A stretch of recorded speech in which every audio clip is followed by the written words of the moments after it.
Hello guys, तो आज के सेशन में डिस्कस करेंगे डिसेंडिंग ट्रैक्स के बारे में, जिसे मोटर पाथवे भी कहते हैं। सबसे पहले मेरे सभी नोट्स आपको वेसेलिस एप्लीकेशन में मिल जाएंगे और मेरी बुक फिजियोलॉजी नोट्स में भी सभी नोट्स मिल जाएंगे। दोनों के लिंक्स डिस्क्रिप्शन बॉक्स में है। हमारा जो मोटर पाथवे है ये मोटर इम्पल्सिस को कैरी कर रहा है, ठीक है। और मोटर इम्पल्सिस को लेके जाएगा वो ब्रेन से लेके स्पाइनल कॉर्ड तक नीचे, इसीलिए इसे कहते हैं डिसेंडिंग ट्रैक्स। मेनली ये दो टाइप्स के होते हैं।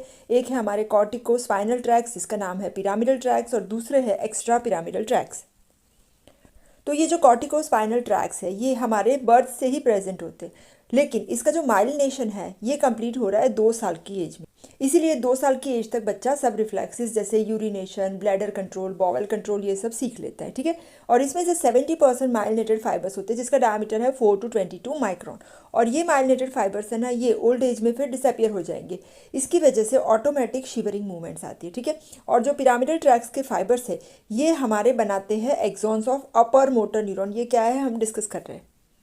तो ये जो कॉर्टिको स्पाइनल ट्रैक है हमारी 2 टाइप की होती है, anterior lateral cortico spinal track. ये स्टार्ट हो रही है हमारे पिरामिडल सेल्स जो हमारी सेरिब्रल कॉर्टेक्स के मोटर एरियाज में है, ठीक है। इसीलिए भी इसको पिरामिडल ट्रैक्स भी कहते हैं, जिसमें से 30% फाइबर्स है वो अराइज कर रहे हैं एरिया नंबर 4 जो है मोटर कॉर्टेक्स। 30% फाइबर्स आ रहे हैं pre motor and supplementary motor areas जो है एरिया नंबर 6, और 30% फाइबर्स आएंगे सोमेटो सेंसरी एरिया में से। अबे ये सभी फाइबर्स यहाँ से ओरिजिन हो करके ऐसे नीचे जाएंगे, ठीक है ना। और ये फाइबर्स जो है ना वो ऐसे नीचे जा रहे हैं, तो ये फैन के जैसा शेप बनाएंगे, जिसे कहते हैं कोरोना रेडिएटा। फिर ये पास होंगे इंटरनल कैप्सूल में से। ये इंटरनल कैप्सूल है ना, ये यहाँ पे हमारे डायनसिफेलॉन में ऐसे वी शेप का कैप्सूल होता है, ठीक है ना। तो इसमें से पास होकर के फिर नीचे जाएंगे। ये हमारे पास होते हैं थैलेमस, कॉर्डेड न्यूक्लियस यहाँ पे, और लेंटिकुलर न्यूक्लियस लेटरली होगा इन दोनों के बीच में से, ठीक है। जब ये पोन्स में से पास हो रहे हैं तो ये छोटे छोटे बंडल्स में डिवाइड हो गए। जो न्यूक्लियाई ऑफ पोन्स है ये इसको डिवाइड करेगा, ठीक है। और मेड्यूला में ये पिरामिड शेप बनाते हैं, इसीलिए भी इसको पिरामिडल ट्रैक कहते हैं, ठीक है। और लोअर पार्ट ऑफ मेड्यूला जहाँ पे पिरामिड बनते हैं, इसके बाद ये जो फाइबर्स है ना इसमें से 80% फाइबर्स क्रॉस कर जाएंगे ये वाले, और ये बनाएंगे हमारे लेटरल कॉर्टिको स्पाइनल ट्रैक, जिसे क्रॉस्ड पिरामिडल ट्रैक भी कहते हैं। और 20% जो है वो सीधा नीचे जाएंगे, जो बनाएंगे एंटीरियर कॉर्टिको स्पाइनल ट्रैक, जिसे अनक्रॉस्ड पिरामिडल ट्रैक भी कहते हैं। और ये ट्रैक के जो फाइबर्स है ना ये क्रॉस्ड है ये वाले, और ये अनक्रॉस्ड है। ये सभी एंड करेंगे हमारे मोटर न्यूरॉन के ऊपर, जो हमारे वेंट्रल हॉर्न में होता है यहाँ पे, ठीक है। और ये जो फाइबर्स होते हैं ना पिरामिडल ट्रैक के, साथ साथ में एक्स्ट्रा पिरामिडल भी, दोनों पिरामिडल और एक्स्ट्रा पिरामिडल ट्रैक के फाइबर्स मिलके बनाते हैं अपर मोटर न्यूरॉन। और ये जो दूसरा न्यूरॉन है ना यहाँ से जो हमारे मसल तक जा रहा है, तो ये है हमारा लोअर मोटर न्यूरॉन।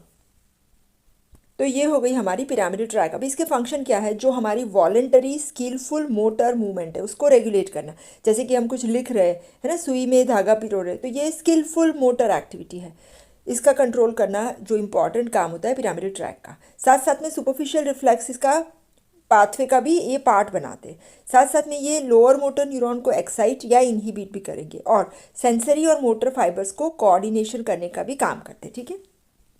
जब पिरामिडल ट्रैक्स में लीजन होता है तो क्या होगा, सबसे पहले तो ये वॉलेंटरी मूवमेंट्स चली जाती है, ठीक है ना। और वॉलेंटरी मूवमेंट सबसे पहले जाती है डिस्टल एक्सट्रीमिटी के जॉइंट्स में, जैसे हाथ और पैर के। इसके बाद धीरे धीरे ग्रेजुअली प्रॉक्सिमल जॉइंट्स भी अफेक्ट होते हैं, ठीक है। साथ साथ में मसल टोन भी इंक्रीज हो रहा है, यहाँ पे स्पास्टिक पैरालिसिस होगा, ठीक है। स्पास्टिक पैरालिसिस मतलब टोन हमारा जो है एक ही ग्रुप ऑफ मसल में इंक्रीज हो रहा है। फिर रिफ्लेक्सिस, सुपरफिशियल रिफ्लेक्सिस है वो चले जाएंगे, डीप रिफ्लेक्सिस एक्सग्रेटेड हो गए, और बेबिन्स की साइन जो है वो पॉजिटिव आएगी। तो ये हो गई हमारी पिरामिडल ट्रैक्स।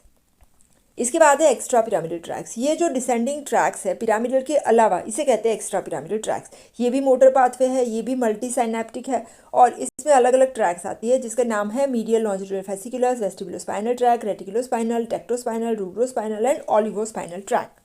तो सबसे पहला है मीडियल लॉन्जिट्यूडल फेसिकुलस। तो ये जो ट्रैक है ना ये 3-4 अलग अलग न्यूक्लियाई में से स्टार्ट हो रही है, जैसे कि हमारे ब्रेन स्टेम में है vestibular nucleus, reticular formation, superior colliculus and interstitial cells of Cajal. फिर ये नीचे जाएगी स्पाइनल कॉर्ड में, और ये जो है कहाँ से पास होगी, हमारा जो एंटीरियर वाइट कॉलम है ना उसका पोस्टीरियर पार्ट, जैसे हमारा ये स्पाइनल कॉर्ड है, ठीक है ना।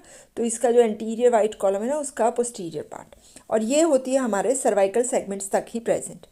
और ये टर्मिनेट करेगी मोटर न्यूरॉन्स के ऊपर, आइदर डायरेक्टली टर्मिनेट करती है या फिर इंटर न्यूरॉन्स के थ्रू। और इसका फंक्शन है कि जो हमारी रिफ्लेक्स ऑक्यूलर मूवमेंट है इसका कोऑर्डिनेशन करना, और ऑक्यूलर और जो नेक मूवमेंट होती है उसका इंटीग्रेशन करना। तो जब ये ट्रैक में लीजन होगा तो क्या होगा, ये reflex ocular movement and reflex neck movement ये अफेक्ट हो जाएंगी, ठीक है।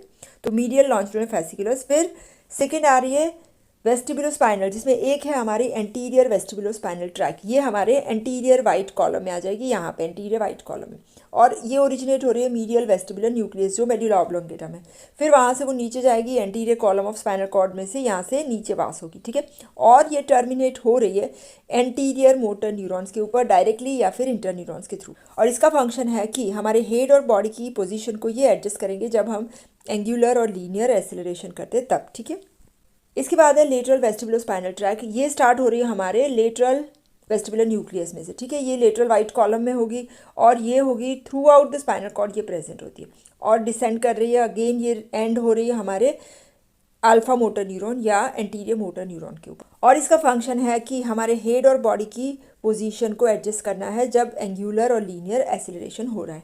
नेक्स्ट है रेटिकुलोस्पाइनल ट्रैक। ये हमारे लेटरल और एंटीरियर वाइट कॉलम में, ये स्टार्ट हो रही है रेटिकुलर न्यूक्लियाई जो हमारे पोन्स और मेड्यूला में है, और ये एक्सटेंड कर रही है थोरेसिक रीजन तक, और पोंटाइन एंड मेड्यूलरी रेटिकुलर फॉर्मेशन से स्टार्ट हो रही है और टर्मिनेट करेगी, ये इंपॉर्टेंट है, ये वाली है गामा मोटर न्यूरॉन पे टर्मिनेट कर रही है, बाकी सभी ट्रैक अल्फा मोटर न्यूरॉन पे टर्मिनेट करेगी, ठीक है। और इसका फंक्शन है हमारे हेड, ट्रंक और लिम्ब इसका पोस्चर एडजस्टमेंट करना, और जब ये इसका लीजन हो जाएगा तो ये एडजस्टमेंट भी चला जाएगा, साथ साथ में respiration, blood pressure, movement and muscle tone ये सब भी डिस्टर्ब हो जाएंगे। और ये pontine reticular formation and medullary reticular formation दोनों के फंक्शन अलग अलग होते हैं। जैसे वॉलंटरी एंड रिफ्लेक्स मूवमेंट है तो पोंटाइन रेटिकुलर फॉर्मेशन इसे फैसिलिटेट कर रहे हैं तो मेडुलरी से इनिबिट कर रहे हैं। मसल टोन को पोंटाइन फैसिलिटेट कर रहे हैं तो मेडुलरी इनिबिट कर रहे हैं। रेस्पिरेशन में पोंटाइन एक्सपिरेशन के लिए इंपॉर्टेंट है, मेडुलरी इंस्पिरेशन के लिए इंपॉर्टेंट है। और ब्लड वेसल में पोंटाइन रेटिकुलर फॉर्मेशन करेंगे वाजो कंस्ट्रिक्शन और मेडुलरी करेंगे वेसो डायलिटेशन। नेक्स्ट है टेक्टोस्पाइनल ट्रैक। ये जो है ये हमारे एंटीरियर वाइट कॉलम के अंदर होगी, यहाँ पे ओरिजिनेट कर रही है सुपीरियर कॉलिक्यूलस, ये हमारा मिड ब्रेन में होता है, ठीक है। और ये जाएगी लोअर सर्वाइकल सेगमेंट तक और एंड करेंगे अल्फा मोटर न्यूरॉन जो स्पाइनल कॉर्ड में होंगे डायरेक्टली या वाया इंटर न्यूरॉन्स, ठीक। इसका फंक्शन है कि हमारे हेड का जो है वो मूवमेंट करेंगे in response to visual and auditory stimuli. Visual auditory stimuli आएगा, इसके रिस्पॉन्स में हेड की मूवमेंट होगी। नेक्स्ट है रूब्रोस्पाइनल ट्रैक। ये हमारे लेटरल वाइट कॉलम में होती है, रूब्रोस्पाइनल ट्रैक यहाँ पे है, ठीक है। ओरिजिनेट हो रही है रेड न्यूक्लियस जो मिड ब्रेन में होता है, ये भी थोरेसिक सेगमेंट तक ही एक्सटेंडेड है। ये क्रॉस करेगी मिड लाइन को ऐसे करके और डिसेंड कर रही है नीचे पोन्स मेड्यूला में से और टर्मिनेट करेंगे एंटीरियर मोटर न्यूरॉन के ऊपर। इसका फंक्शन है जो हमारे फ्लेक्शर्स है उसे फैसिलिटेट करेगी और एक्सटेंसर को इनिबिट करेगी, ठीक है। नेक्स्ट है ऑलिगोस्पाइनल ट्रैक। ये भी हमारे लेटरल वाइट फ्यूनिकुलस में है ओरिजिन, तो ये ओरिजिनेट हो रही है इंफीरियर ऑलिवरी न्यूक्लियस से, फिर ये नीचे जा रहे हैं और एंड करें एंटीरियर मोटर न्यूरॉन्स के ऊपर, और इसका फंक्शन है रिफ्लेक्स मूवमेंट में। तो ये सब हमारी हो गई डिसेंडिंग ट्रैक्स। जैसे हमने डिस्कस किया कॉर्टिकोस्पाइनल ट्रैक है, इसके साथ साथ में मीडियल लॉन्जिट्यूडिनल फेसिकुलस, फिर वेस्टिबुलोस्पाइनल, रेटिकुलोस्पाइनल, रूब्रोस्पाइनल, ऑलिगोस्पाइनल, ठीक है, टेक्टोस्पाइनल, तो ये सब डिसेंडिंग ट्रैक्स है। अभी जो एक्स्ट्रा पिरामिडल सिस्टम है उसके फंक्शन क्या है, तो पहला फंक्शन है ये मेंटेन करेंगे टोन, पोस्चर एंड इक्विलिब्रियम को। दूसरा कोऑर्डिनेटेड मूवमेंट्स को भी कंट्रोल करेंगे। थर्ड, जब पिरामिडल एक्स्ट्रा पिरामिडल ट्रैक का लीजन होगा तो रिलीज फिनोमेना आएगा, और जब पिरामिडल ट्रैक का लीजन अकेले पिरामिडल ट्रैक का होता है तो एक्स्ट्रा पिरामिडल उसका थोड़ा सा काम लेने का ट्राई करेंगे, ठीक है। तो ये हो गए हमारे pyramidal and extra pyramidal tract और descending tracts. Thank you so much.